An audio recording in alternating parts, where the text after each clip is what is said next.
Radhe Radhe. विजधाम channel में आप सबका स्वागत है। आज हम 16 सोमवार की व्रत की कथा सुनेंगे। यह व्रत कथा सावन के सोमवार में भी सुनी जाती है। तो आइए शुरू करते हैं 16 सोमवार व्रत की कथा। एक बार मृत्युलोक में भ्रमण करने की इच्छा करके श्री भूतनाथ भगवान भोलेनाथ माता पार्वती के साथ मृत्युलोक में पधारे। भ्रमण करते करते दोनों विदर्भ देश के अंतर्गत अमरावती नाम की अति रमणीक नगरी में पहुँचे। अमरावती नगरी स्वर्ग के सदृश सभी प्रकार के सुखों से परिपूर्ण थी। उसमें वहाँ के महाराज द्वारा बनवाया हुआ अति रमणीक शिवजी का मंदिर भी था। भगवान शंकर भगवती पार्वती के साथ इस मंदिर में निवास करने लगे। एक समय माता पार्वती जी भगवान भोलेनाथ को प्रसन्न देखकर बोली, हे नाथ, आज तो हम दोनों चौसर खेलेंगे। शिवजी ने प्राण प्रिया की बात को मान लिया और चौसर खेलने लगे। उसी समय मंदिर का पुजारी मंदिर में पूजा करने आया तो माता पार्वती ने पुजारी से प्रश्न किया कि पुजारी जी बताओ, इस बाजी में हम दोनों में से किसकी जीत होगी। ब्राह्मण बिना विचारे जल्दी से बोल उठा कि महादेव की जीत होगी। थोड़ी देर में बाजी समाप्त हो गई और पार्वती जी जीत गईं। पार्वती जी को बड़ा गुस्सा आया और ब्राह्मण को झूठ बोलने के अपराध के कारण श्राप देने चली। भोलेनाथ ने पार्वती जी को बहुत समझाया, लेकिन उन्होंने ब्राह्मण को कोढ़े होने का श्राप दे दिया। कुछ समय बाद पार्वती जी के श्रापवश पुजारी के शरीर में कोढ़ पैदा हो गया। वह बहुत अधिक दुखी रहने लगा। पुजारी को कष्ट भोगते हुए जब बहुत दिन गुजर गए, तब एक दिन देवलोक की अप्सराएं शिवजी की पूजा करने के लिए उस मंदिर में पधारी। पुजारी के कोढ़ के कष्ट को देखकर उन्हें उन पर बड़ी दया आई। उन्होंने उससे रोगी होने का कारण पूछा तो पुजारी ने निसंकोच सारी बातें बता दी। वे अप्सराएं बोली, हे पुजारी, अब तुम अधिक दुखी मत होना। सावन सोमवार का व्रत भक्ति भाव से करो। पुजारी ने अप्सराओं से व्रत की विधि पूछी। अप्सराओं ने बताया, सोमवार को भक्ति भाव से व्रत करो, साफ वस्त्र पहनो, संध्या उपासना के बाद आधा सेर गेहूं का आटा लो और उसके 3 भाग कर लो। घी, गुड़, दीप, नैवेद्य, पुंगी फल, बेलपत्र, जनेऊ, जोड़ा, चंदन, अक्षत, पुष्प आदि से प्रदोष काल में भगवान शिव की पूजा करो। उसके बाद 3 भागों में से 1 भाग शिवजी को अर्पण करो। बाकी 2 शिवजी का प्रसाद समझकर उपस्थित लोगों में बांट दो और आप भी प्रसाद समझकर खाओ। इस विधि से 16 सोमवार व्रत रखो। 17वें सोमवार को 5 से पवित्र गेहूं के आटे की बाटी बनाओ। उसमें घी और गुड़ मिलाकर चूरमा बनाओ। भगवान भोलेनाथ को भोग लगाकर उपस्थित भक्तों में बांट दो। इसके बाद कुटुंब सहित प्रसाद लो तो शिव जी की कृपा से उसकी सभी मनोकामनाएं पूरी हो जाती हैं। ऐसा कहकर अप्सराएं स्वर्ग को चली गई। ब्राह्मण ने यथाविधि 16 सोमवार व्रत किया और भगवान शिव की कृपा से रोग से मुक्ति पाकर आनंद से रहने लगा। कुछ समय पश्चात शिवजी और पार्वती उस मंदिर में पुनः पधारे। ब्राह्मण को निरोग देखकर पार्वती जी ने ब्राह्मण से रोग से मुक्त होने का उपाय पूछा। ब्राह्मण ने 16 सोमवार व्रत की कथा सुनाई। पार्वती जी बहुत प्रसन्न हुई। ब्राह्मण से व्रत विधि पूछकर स्वयं भी व्रत करने के लिए तैयार हो गई। व्रत करने के बाद उनकी मनोकामना पूरी हुई और उनके रूठे बेटे स्वामी कार्तिकेय स्वयं माता के आज्ञाकारी हुए। कार्तिकेय जी को अपना यह विचार परिवर्तन का रहस्य जानने की इच्छा हुई। वे माता से बोले, हे माता, आपने ऐसा कौन सा उपाय किया जिससे मेरा मन आपकी ओर आकर्षित हो गया। पार्वती जी ने वही 16 सोमवार व्रत की कथा उनको सुना दी। कार्तिकेय जी ने कहा कि इस व्रत को मैं भी करूँगा, क्योंकि मेरा प्रिय मित्र ब्राह्मण बहुत दुखी दिल से परदेश गया है। मेरी उससे मिलने की बड़ी इच्छा है। कार्तिकेय जी ने भी इस व्रत को किया और उनका प्यारा मित्र उन्हें मिल गया। मित्र ने इस आकस्मिक मिलन का भेद पूछा तो कार्तिकेय जी बोले, हे मित्र, हमने तुम्हारे मिलने की इच्छा से 16 सोमवार का व्रत किया था। अब तो ब्राह्मण मित्र को अपने विवाह की बड़ी चिंता हुई। उसने कार्तिकेय जी से व्रत की विधि पूछी और यथाविधि व्रत किया। व्रत के प्रभाव से जब वह किसी कार्य से विदेश गया तो वहाँ के राजा की लड़की का स्वयंवर था। राजा ने प्रण किया था कि जिस राजकुमार के गले में सब प्रकार से श्रृंगारित हथनी माला डालेगी, मैं उसी के साथ अपनी प्यारी बेटी का विवाह कर दूंगा।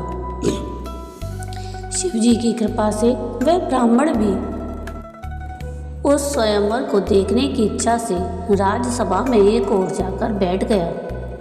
नियत समय पर हथनी आई और उसने जयमाला उस ब्राह्मण के गले में डाल दी। राजा ने अपनी प्रतिज्ञा के अनुसार बड़ी धूमधाम से अपनी कन्या का विवाह उस ब्राह्मण के साथ कर दिया और ब्राह्मण को बहुत सा धन और सम्मान देकर संतुष्ट किया। ब्राह्मण सुंदर राजकन्या पाकर सुख से जीवन व्यतीत करने लगा। एक दिन राजकन्या ने अपने पति से प्रश्न किया, हे प्राणनाथ, आपने ऐसा कौन सा भारी पुण्य किया था जिसके प्रभाव से हथनी ने सब राजकुमारों को छोड़कर आपको वरण किया? ब्राह्मण बोला, हे प्राण प्रिय, मैंने अपने मित्र कार्तिकेय जी के कथनानुसार 16 सोमवार का व्रत किया था, जिसके प्रभाव से मुझे तुम जैसी रूपवान पत्नी की प्राप्ति हुई है। इस व्रत की महिमा सुनकर राजकन्या को बड़ी हैरत हुई। वह भी पुत्र की कामना करके इस व्रत को करने लगी। शिवजी की कृपा से उसके गर्भ से एक अति सुंदर, सुशील, धर्मात्मा और विद्वान पुत्र उत्पन्न हुआ। माता और पिता उस देव पुत्र को पाकर अधिक प्रसन्न हुए और उसका लालन पालन अच्छी प्रकार से करने लगे। जब पुत्र समझदार हुआ तो एक दिन उसने अपनी माता से प्रश्न किया कि हे माँ, तुमने कौन सा व्रत और तप किया है जो मेरे जैसा पुत्र तुम्हारे गर्भ से उत्पन्न हुआ? उसकी माता ने 16 सोमवार व्रत की कथा पुत्र को बताई। पुत्र ने सब तरह के मनोरथ पूरे करने वाले इस सरल व्रत को सुना तो वह भी राज्याधिकार पाने की इच्छा से हर सोमवार को यथाविधि यह व्रत करने लगा। व्रत शुरू करने के बाद एक देश के वृद्ध राजा के दूतों ने आकर उसको राजकन्या के लिए वरण किया। राजा ने अपनी बेटी का विवाह ऐसे सर्वगुण संपन्न ब्राह्मण युवक के साथ करके बड़ा सुख प्राप्त किया। वृद्ध राजा के दिवंगत हो जाने के बाद इसी ब्राह्मण पुत्र को सिंहासन पर बिठाया गया, क्योंकि दिवंगत राजा का कोई पुत्र नहीं था। राज्य का उत्तराधिकारी होकर भी वह ब्राह्मण पुत्र 16 सोमवार का व्रत करता रहा। जब 17वां सोमवार आया तो विप्र पुत्र ने अपनी प्रियतमा से पूजन सामग्री लेकर शिव पूजा के लिए शिवालय में चलने को कहा, परंतु उसकी पत्नी ने उसकी आज्ञा की परवाह न की। दास दासियों द्वारा सारी सामग्री शिवालय में भिजवा दी, परंतु वह स्वयं नहीं गई। जब राजा ने शिवजी का पूजन समाप्त किया तब आकाशवाणी हुई, हे राजा, अपनी इस रानी को राजमहल से निकाल दे, नहीं तो यह तेरा सर्वनाश कर देगी। यह आकाशवाणी सुनने के बाद राजा के आश्चर्य का ठिकाना न रहा। उसने मंत्रणा गृह में आकर अपने सभासदों को बुलाकर कहा, मंत्रियों, मुझे आज शिवजी की आकाशवाणी हुई है कि राजा तू अपनी इस रानी को राज्य से निकाल दे, नहीं तो यह तेरा सर्वनाश कर देगी। राज्य के मंत्री और सभासद आदि सब विस्मय और दुख में डूब गए, क्योंकि जिस कन्या के कारण उसे राज्य मिला था, राजा उसी को निकालने की बात कह रहा था। यह कैसे हो सकता है? पर राजा ने मंत्रियों की परवाह नहीं की। उसने अपनी पत्नी को राजमहल से निकाल दिया। रानी दुखी हृदय से भाग्य को कोसती हुई राज्य से बाहर चली गई। बिना पदत्राण, फटे हुए वस्त्र पहने, भूख से दुखी हृदय से भाग्य को कोसती हुई चली जा रही थी कि उसकी अचानक एक करुण बुढ़िया से भेंट हुई जो सूत काट कर बेचने जाती थी। रानी की करुण दशा देखकर वह बुढ़िया बोली, चल तू मेरा सूत बिकवा दे, मैं बूढ़ी हूँ, भाव करना नहीं जानती हूँ। यह बात सुन रानी ने बुढ़िया के सिर से सूत की गठरी उतार कर अपने सिर पर रख ली। थोड़ी देर के बाद आंधी आ गई और बुढ़िया का सूत पोटली सहित उड़ गया। बेचारी बुढ़िया पछताती रह गई। उसने रानी को अपने से दूर रहने को कहा।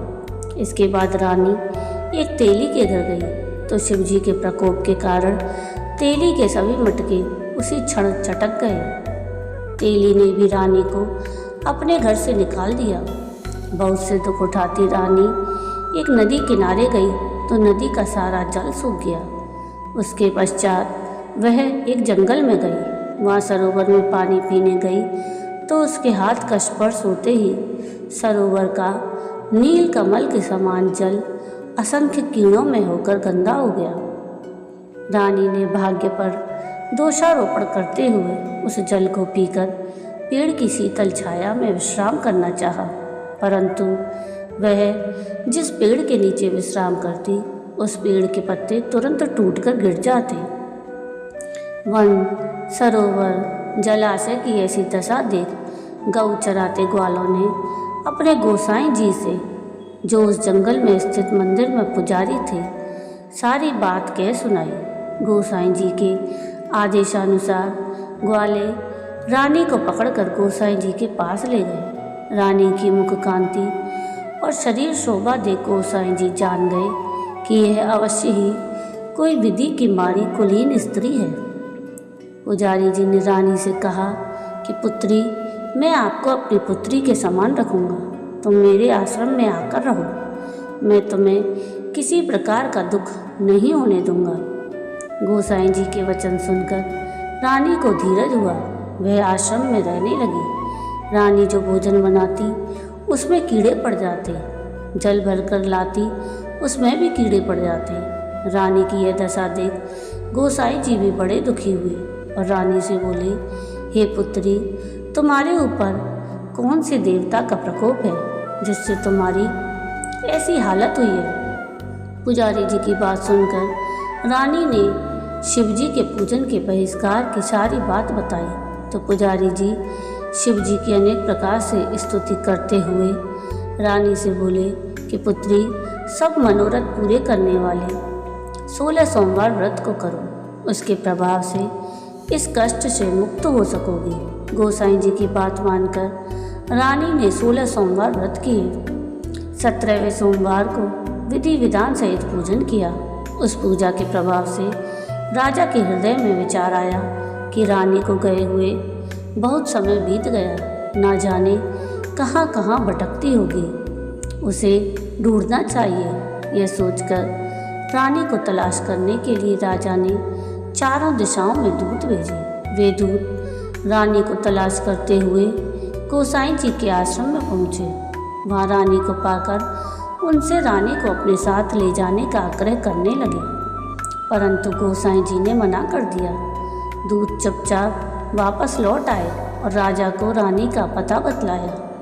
रानी का पता पाकर राजा गोसाई जी के आश्रम में गए और उनसे कहा, महाराज, जो देवी आपके आश्रम में रहती है वह मेरी पत्नी है। शिवजी के प्रकोप के कारण मैंने उसको त्याग दिया था। अब मैं भोलेनाथ की कृपा से उसे लेने आया हूँ। कृपया मुझे अपनी पत्नी को साथ ले जाने की आज्ञा दे। यह सुनकर गोसाई जी बड़े प्रसन्न हुए। उन्होंने रानी को राजा के साथ जाने की अनुमति दे दी। राजा बड़ी प्रसन्नता से रानी को महल में लेकर आया। सारे राज्य में उत्सव मनाया गया और चारों तरफ प्रसन्नता की लहर दौड़ गई। सारी प्रजा ने अपनी रानी के आने पर खुशियां मनाई। राजा और रानी फिर नियम पूर्वक 16 सोमवार के व्रत का पालन करते हुए बहुत समय तक आनंद पूर्वक भूलोक पर निवास करते रहे। अंत समय में दोनों को मोक्ष की प्राप्ति हुई। इस प्रकार जो मनुष्य 16 सोमवार के व्रत को श्रद्धापूर्वक करता है उसकी सभी मनोकामनाएं भगवान शिव की कृपा से पूर्ण होती हैं और उसे मोक्ष की प्राप्ति होती है। ओम नमः शिवाय। तो ये थी कथा 16 सोमवार व्रत की।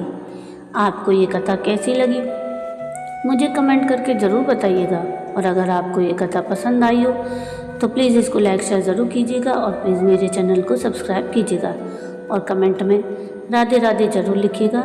वीडियो पूरा देखने के लिए थैंक यू। राधे राधे।